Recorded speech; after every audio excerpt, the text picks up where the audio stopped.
I will try to start from the beginning, give you a little bit of a thumbnail background history of where the organization came from and where we are going. I think it was sometime in 2008 or so that several well-known industrialists in Pakistan, in Karachi, decided that Karachi is a thriving metropolis, it's an industrial and commercial hub of the country, and it's growing rapidly. Those were the days of high economic growth. We should also be visible to the world in terms of our management skills and management expertise and management issues, but that is not available. So what they decided was we have to set up an institution that looks at Pakistani issues from a Pakistani perspective and tries to come to solutions in Pakistani terms for corporate issues, for corporate growth, for economic development, etc. And they got together and put in a large sum of money each, roughly speaking about 100 million rupees each. And they said, okay, this is the grub stake. This money we will use to start up some institution that will cover this particular area, which is basically looking at Pakistani corporate problems and economic issues.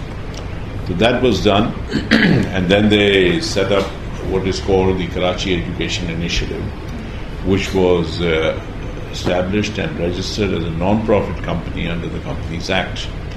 And the idea was that this is sort of the NGO that will develop into a school.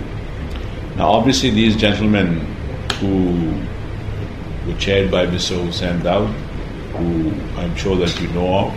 It included people like Mr. Arif Habib, Mr. Asad Umar, Mr. Muhammad Ali Tabba of Lucky Cement, and others, equally eminent industrialists, and a few people who were brought in for the strength of their intellectual thinking and capacity, corporate sort of thought processes. So these people did not necessarily know how to set up a university or what are the requirements of having a university established. They looked around and said we need to have something that is really international in stature. So as I said, the original idea was to bring Pakistan on the map, on the global map for corporate thinking or business development or research in economic issues, and to make sure that this is international in profile, international in scale and scope. They decided that we have to bring in an international institution to help us, hold our hands and help us develop and establish this institution. So they looked around, and thankfully, fortunately, Mr. Hussain Daud had some linkages with people at Cambridge University. So he went over there, and I don't know what he did there, but somehow managed to convince Cambridge University, this 800-year-old institution that has never stepped outside Cambridge, hasn't even gone to London, managed to convince them to come to Pakistan and work together with us to set up this institution. I physically was not there at that time, but I hear tell from Mr. Hussain Daud how it went about. So apparently, and I'm relating secondhand, apparently when they met the dean of the business school at Cambridge, and Cambridge Business School, Judge Business School, is, I believe, number 9 in the world right now. Look at 1,000 business schools in the world, Cambridge stands 9th.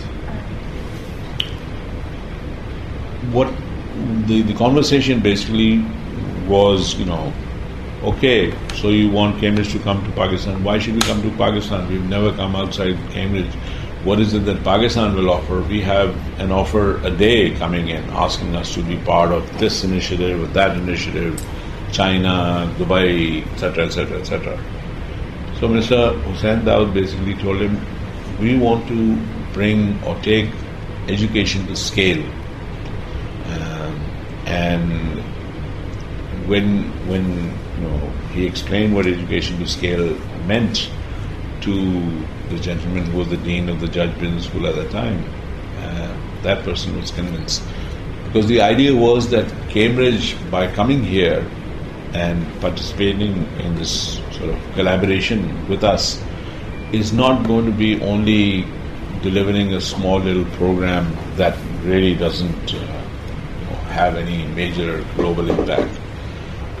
The education to scale element implies or says that by having these students graduate from our school, we will be making waves, we will be creating a very solid, heavy impact on Pakistan.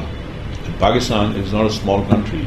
As countries go in the world, it's a very large country. It has a very serious level of importance for anybody around the world. Sometimes the importance is because of negative reasons, and sometimes because of very positive reasons. And this can create a very solid global impact. So Cambridge University looks to us and says, this is not simply a school among many schools. This is a school that will change the face of the country. And by being part of that, we will actually have achieved something, that we don't necessarily achieve in millennia. That's what caused them to say yes to it. It was not going to, XYZ country and setting up a little executive education program or a little MBA school where dozens of others exist. This is a unique opportunity that they saw, and they worked with us for that. The unique part is that when we say, you see, as I mentioned, the curriculum, the faculty, the students, the three elements of our student body, the entrepreneurial zeal, innovative thinking, ethical behavior. To Cambridge, when Cambridge looks at it, Cambridge sees, graduates coming out of the Karachi School for Business and Leadership and going out into the Pakistani environment and changing the Pakistani environment. I don't want to sort of get into what other institutions are doing, but we are very heavily focused on making sure that our students, when they graduate, they are ethical in their behavior, and this behavior will manifest itself in their employment, in their work, in their businesses, etc. So we are really not talking about just a fellow who does an MBA, who comes out and joins an organization and makes a lot of money and off he goes, or goes abroad. We are looking at people who will come out and actually work, whether it be in the private sector or in the non-profit sector, whether it be in manufacturing or finance or education or what have you. These people will be thought leaders. These people will be changing the face of the sectors that they go into. And those sectors are the ones that are available in Pakistan. So essentially, we are talking about, over a period of time, changing Pakistan. We want to make sure in our sort of development, in our process and growth, we want to make sure that the Karachi School for Business and Leadership, the KSBL brand or the KSBL logo, is the one that carries the weight. All right. We do not want to become sort of a school for Cambridge, giving Cambridge degrees here. We want to make sure that in 10 years' time, people will be saying, oh, Cambridge University, we should go there because they're affiliated with the Karachi School for Business and Leadership, rather than the other way around. We want them to be dependent on us rather than us to be dependent on them. Okay, I would rather not compare ourselves to other schools, specific schools, but generally the MBA degree generally is seen as something that basically allows you to gather together a set of tools and to come out and apply those tools in your employment, wherever you're employed. And the hopes and dreams are that you will become, a senior person, or you will go abroad and work for a bank somewhere or the other, etc., etc. We don't live by that principle. We are looking to, as I said, change the face of Pakistan. And we are looking to people to come into our school and come out, graduate with a two-year program, but with skills that are immediately relevant to Pakistan. So the curriculum, for example, will not be dependent on case studies from abroad alone. Of course, in the beginning, we will have to be a little bit oriented towards getting learning material from outside. But the faculty that we will be having will primarily be doing a lot of research on local issues. So, as an example, if you look at